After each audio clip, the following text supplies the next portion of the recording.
Hey folks, welcome in this tutorial. This is Saurav, and in this section of tutorial we are going to learn about variables in C programming language. So without wasting of our time, let's start with the variables.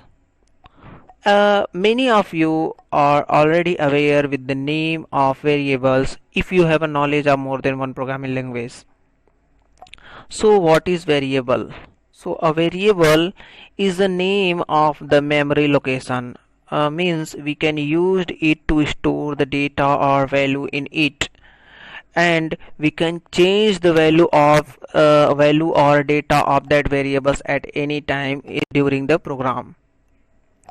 Also, if you have declared any variable in your program, then you can use that variables many times in your program.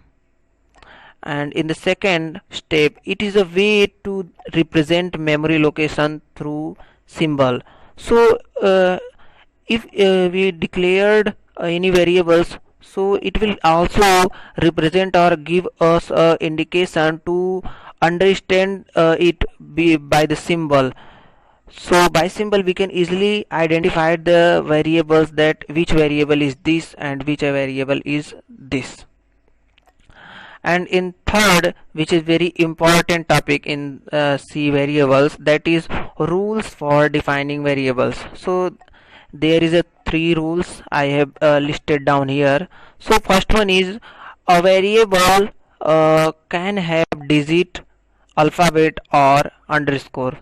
So we can create a variable with the help of these three: digit, alphabet and underscore. And in the third step, variable can start with underscore and alphabet but not with digit. So we can write any variable, we can declare any variable, but it should be start only with underscore or alphabet, not more than that. If we use a digit, then it will give a error. Now in third step, there should be no white space allowed between the letters of any variables.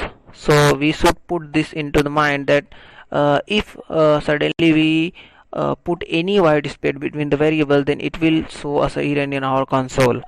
And it must not be a reserved keywords. That means we have not right to use reserved keywords of C programming language as a variables. So this is the three step to writing the name of variables or declaring variables. Now in fourth step, there are three types of variables in C language. So first is local variables, second is global, and third is static. So I will explain all about this. So first start with local variables.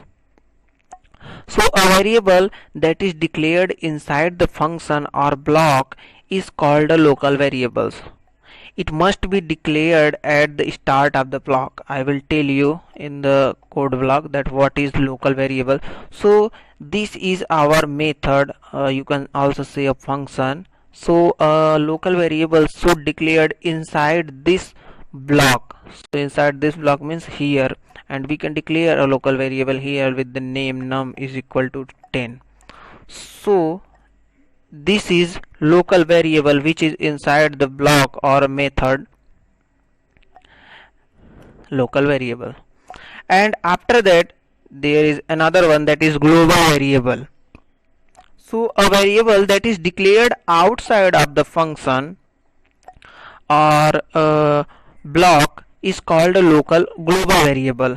So any function can change the value of global variable. It is available to all the functions, and also it must be declared at the start of the block. So here we have done with the local variable. Now global variable is telling that it should be declared outside of any block. So we have to declare it outside. We can write it at the starting point, and here we can declare num1 is equal to 20, and this is a global variable. So it can be used by any methods or function, and any methods and function can change the value of global variable at any time. So this is a global variable which is outside of the method or function. Now third one is static variable. So a variable that is declared with the static keyword is called static variables, and also it retains its value between the multiple function calls. So static keyword is very easy to understand. Suppose if we have declared here a local variables, so if you want to make it a static, just put one word that is static keyword before this data type. I will tell you that how. So write a static and after that declare a variable, suppose num2, and here we'll give some value. This is static variable. So static variable is nothing but a variable which is starting with the static keyword, so that is a static variable. We can use it anywhere outside of the block or inside the block. It should be static. So hope you all guys are now able to understand about variables and naming convention of variables with the different types of variables. Now I'm supposed to be here that you all are now able to understand. So this is enough of this tutorial. Thank you for watching. Don't forget to subscribe.